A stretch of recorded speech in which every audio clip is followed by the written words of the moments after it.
Queridos hermanos, iniciamos la lección divina de este martes 13 de mayo, martes de la cuarta semana de Pascua, en que celebramos a Nuestra Señora de Fátima.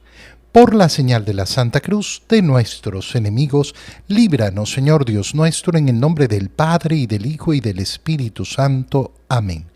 Señor mío y Dios mío, creo firmemente que estás aquí, que me ves, que me oyes. Te adoro con profunda reverencia, te pido perdón de mis pecados y gracia para hacer con fruto este tiempo de lección divina.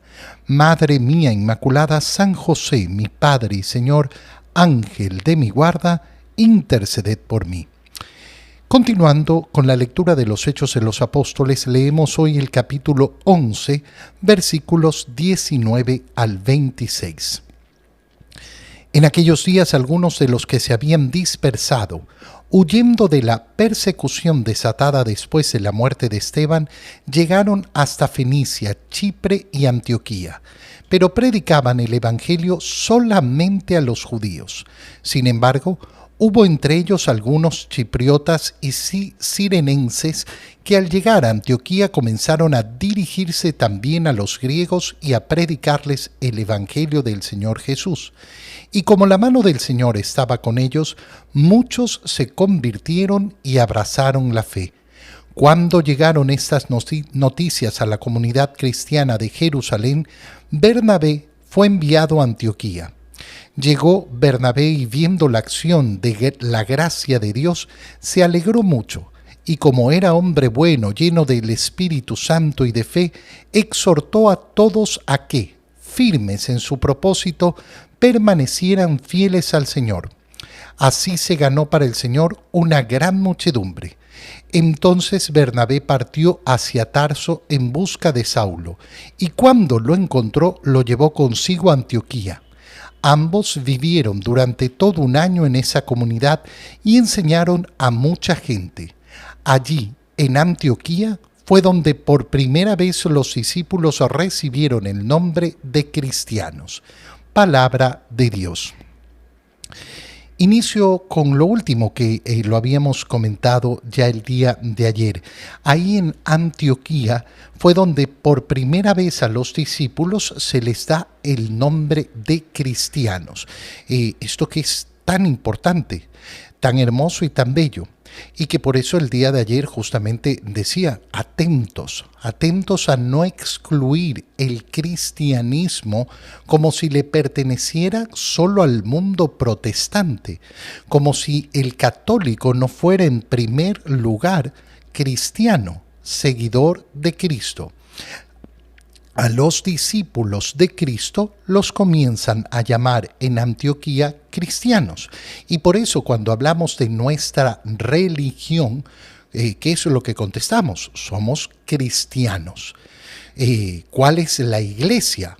La iglesia a la que pertenezco es la católica, pero el cristianismo no solo está en la iglesia católica, si bien la iglesia católica es la iglesia del Señor, la iglesia de Jesucristo, una sola iglesia. Pero hay otros que tienen fe cristiana que no comparten la iglesia, que queremos que compartan la unidad de la iglesia, que siempre tenemos los brazos abiertos para recibir esa que es una lesión tan dolorosa dentro de la iglesia como es la división. División que no ha querido el Señor, que ha rezado por la unidad de sus discípulos. Pero importantísimo porque, como lo decía, y ayer justamente entre los comentarios que hacían algunos decían, ay, pero cristiano se le dice solo a los que no pertenecen a la iglesia católica, a los que están separados. No, hermano mío, esto es una mala forma de hablar. Mi fe es el cristianismo, mi religión es el cristianismo. Yo soy un cristiano, perteneciente a la iglesia católica, la iglesia única del Señor. Nos cuenta el libro de los Hechos de los Apóstoles que algunos de los que se habían dispersado, fíjate cómo continuamos con este tema, después de la persecución desatada tras la muerte de Esteban. Ya la semana pasada reflexionábamos sobre cómo a raíz de esa persecución, a raíz de la muerte de Esteban, a raíz de la persecución, se van dando una cantidad de frutos buenísimos. En primer lugar, la conversión de muchas personas, la predicación del Evangelio en otros lugares, la misma conversión de Pablo, de la cual ya leímos la semana pasada. Pero nos dice que al inicio solo le predicaban a los judíos. Sin embargo, al llegar a Antioquía también comienzan a dirigirse a los griegos y a predicarles el Evangelio del Señor Jesús. ¿Y qué sucede? Que esos griegos que no pertenecen al pueblo de Israel, que no son descendientes de Abraham, que no son judíos, comienzan a recibir el Evangelio. Y esto se va aumentando y van siendo un gran número. Estas noticias llegan a la comunidad cristiana de Jerusalén, que era lógicamente en ese momento la principal comunidad cristiana. Y es enviado Bernabé a Antioquía. Llega Bernabé y viendo la acción de la gracia de Dios, se alegró mucho. Qué hermosa es esa alegría de Bernabé, y nos dice, claro, como era un hombre bueno, lleno del Espíritu Santo y lleno de fe. Cuando ve algo bueno, sabe reconocerlo como bueno. Esto es importantísimo porque muchas veces no somos capaces de alegrarnos en la bondad, de alegrarnos en las cosas buenas. Oye, muchas veces he vivido en primera persona cómo hay personas dentro de la iglesia que pertenecen a grupos, que pertenecen a diferentes comunidades, que son participantes asiduos de la vida de una parroquia y que son incapaces de alegrarse por las buenas cosas. Siempre andan buscando el pero a todo. Hay personas, por ejemplo, que no tienen tolerancia a ninguna novedad, a ningún cambio. Y no estamos hablando de cambios de moral, por favor. No estamos hablando de cambio de la doctrina de la iglesia, sino los cambios necesarios para la evangelización, los cambios que permiten abrir las puertas efectivamente a las personas para que encuentren un lugar para servir, para que encuentren un lugar para estar más cerca del Señor, para que encuentren instancias formativas. Pero no, nada, absolutamente nada les resulta bueno. Y uno se pregunta entonces, bueno, ¿dónde tienen el corazón? ¿Dónde tienen puesto el corazón? Porque todo es malo, todo es siempre malo. Lamentablemente muchos católicos viven así, viven con un corazón cerrado. Y no estoy hablando de cambios doctrinales, lo repito, no estoy hablando de cambios de moral, sino de esas aperturas necesarias para incentivar a las personas a acercarse a la fe, para poder efectivamente llegar a más personas. Fíjate, por ejemplo, en este espacio de la Lección Divina, que nace en el contexto de una parroquia, pero que después, con la pandemia, se expande a través de las redes sociales, de los medios digitales. Y aunque no lo creamos, hay personas que rechazan esto. No, ¿por qué? ¿Por qué se va a hacer así? Debe estar predicando en la iglesia. Hermano mío, la predicación del Evangelio tenemos que llevarla a todos lados, utilizando todos los medios posibles, todos los esfuerzos que sean necesarios, sin agotarnos jamás. Y entonces vemos la contraposición de Bernabé, y por algo lo menciona el libro de los Hechos de los Apóstoles. Por eso elogia esa alegría de Bernabé, esa alegría de darse cuenta que efectivamente el Señor estaba operando y que se estaba llegando a más personas, y los insta ¿a qué? A que sean fieles, firmes en su propósito y mantenerse fieles al Señor. ¿Y esto qué hace? Esta exhortación a mantenerse fieles al Señor hace que se gane más personas para el Señor. Bernabé parte hacia Tarso, en busca de Saulo. Y cuando lo encontró, lo llevó consigo a Antioquía. Esta es una parte importantísima del libro de los Hechos de los Apóstoles. ¿Por qué? Porque aquí comienza la misión de Pablo. Aquí comienza la misión de Pablo. Hasta ese momento, Saulo se ha convertido. Ha estado en un proceso interior, en un proceso formativo, pero no se ha dedicado radicalmente a la evangelización. Por esa acción de Bernabé, por esa invitación que le hace Bernabé, por haberlo ido a buscar para llevarlo a Antioquía, es que va a iniciar esa acción de evangelización de Pablo y vamos a ver lo inmensa que ha sido. Gracias de nuevo a ese corazón de Bernabé, que ha sabido reconocer la voluntad del Señor para ir a buscar a Saulo a Tarso. En el Evangelio, leemos el Evangelio de San Juan, capítulo 10, versículos 22 al 30. Por aquellos días se celebraba en Jerusalén la fiesta de la dedicación del templo. Era invierno. Jesús se paseaba por el templo bajo el pórtico de Salomón. Entonces lo rodearon los judíos y le preguntaron: ¿hasta cuándo nos vas a tener en suspenso? Si tú eres el Mesías, dínoslo claramente. Jesús les respondió: ya se lo he dicho, y no me creen. Las obras que hago en nombre de mi Padre dan testimonio de mí, pero ustedes no creen, porque no son de mis ovejas. Mis ovejas escuchan mi voz. Yo las conozco y ellas me siguen. Yo les doy la vida eterna y no perecerán jamás. Nadie las arrebatará de mi mano.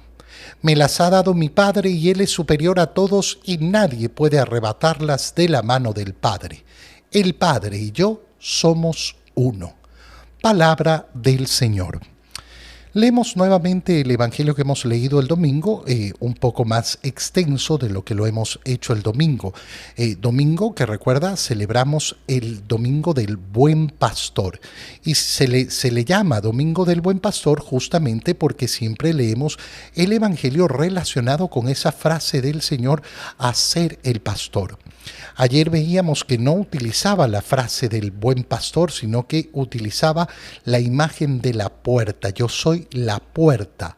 Ahora vemos cómo el Señor insiste en esta imagen del buen pastor, en la imagen del pastor de las ovejas. Ahora, para entender en profundidad lo que está diciendo el Señor, lo que nos tenemos que preguntar es: ¿quiénes son las ovejas? El pastor es Él, pero es la pregunta importantísima: ¿quiénes son las ovejas? Fíjate cómo nos introduce el Evangelio, el evangelista San Juan. Se celebraba en Jerusalén la fiesta de la dedicación del templo, una fiesta que conservamos en la iglesia con cada uno de los templos, con cada una de las iglesias. Cada iglesia tiene su fecha de dedicación del templo. Es parte de la construcción de una iglesia, llegar el momento en que se dedica, se consagra al Señor. Era invierno. Se nos da a conocer el tiempo en que sucede esto, y Jesús se paseaba por el templo bajo el pórtico de Salomón. Y entonces lo rodean los judíos y le preguntan: bueno, ¿hasta cuándo nos vas a tener en suspenso? Si tú eres el Mesías, dínoslo claramente. Fíjate cómo la pregunta es sumamente directa. Y la respuesta también es sumamente directa. Ya se lo he dicho. Y no me creen. ¿Es el Señor el Mesías? Jesús se declaró a sí mismo el Mesías. Sí, se declaró a sí mismo el Mesías, sin lugar a dudas. Y declaró además su divinidad. Sí, por supuesto. El Padre y yo somos uno. Por eso es sumamente llamativo, y te va a suceder, o espero que no te suceda, pero puede sucederte muchas veces, que encuentras a personas que hablan de Cristo, pero tratan de decir que Cristo no declaró que era el Mesías, que Cristo no declaró que era Dios. Cuando leemos los evangelios, esta pregunta queda vastamente contestada. El Señor ha declarado claramente que es el Mesías, que es el Cristo, que es Dios. Por eso nuestra fe sostiene esto, sostiene que Jesucristo es verdadero Dios y verdadero hombre. Si yo creo en una sola parte de esta ecuación de fe, no tengo una fe cristiana. Y por eso, esto completa lo que decíamos al inicio de esta lección divina. Ser cristiano, ¿qué significa? Profesar la fe de que Cristo es verdadero hombre y verdadero Dios. Dos naturalezas en una sola persona. Si no declaro esto, si yo no creo esto, entonces no soy cristiano. Ahora de nuevo la pregunta, ¿quiénes son las ovejas del Señor? Aquellos que aceptan esto, aquellos que declaran esto, aquellos que libremente queremos decirle al Señor, sí, yo creo en ti. Fíjate cómo continúa el Evangelio. Ustedes no me creen. ¿Por qué? Porque no son de mis ovejas. Mis ovejas, ¿qué es lo que hacen? Escuchan mi voz, yo las conozco y ellas me siguen. Yo les doy la vida eterna y no perecerán jamás. Nadie las arrebatará de mi mano. Entonces, si nosotros hacemos una lectura superficial, podríamos llegar a pensar que las ovejas del Señor están determinadas por Él. Ustedes no son de mis ovejas son otras. Pero ¿por qué no son ellos de sus ovejas? Porque no lo quieren. Porque no quieren ser parte de sus ovejas. La pregunta de quiénes son las ovejas del rebaño del Señor se responde muy sencilla. Los que queremos. Los que queremos. Los que decidimos seguir al Señor. Los que escuchamos su voz y decidimos seguirlo. Estas son las dos condiciones que está poniendo Jesús para pertenecer a sus ovejas. Quienes no lo deciden, no. Es maravilloso porque nos muestra cómo el Señor mantiene esa libertad para cada uno de nosotros. Cada uno de nosotros podrá decidir si quiere o no quiere escuchar su voz, si quiere o no quiere seguirlo. Él ya lo ha dicho, se los ha dicho, les ha dicho que es el Mesías. Además, se los ha mostrado con sus obras, haciendo los milagros que nadie puede hacer. Ahora, ¿qué corresponde? Que cada uno tome la decisión si quiere o no quiere pertenecer a esas ovejas del Señor. Qué precioso es además ver cómo el Señor les dice, yo a mis ovejas les doy la vida eterna. Y no perecerán jamás, pero además nadie las arrebatará de mi mano. Nadie las arrebatará de mi mano. Mi decisión de ser oveja del rebaño del Señor, mi decisión de escuchar al Señor y creerle y seguirle, es una decisión que nada ni nadie en este mundo puede romper.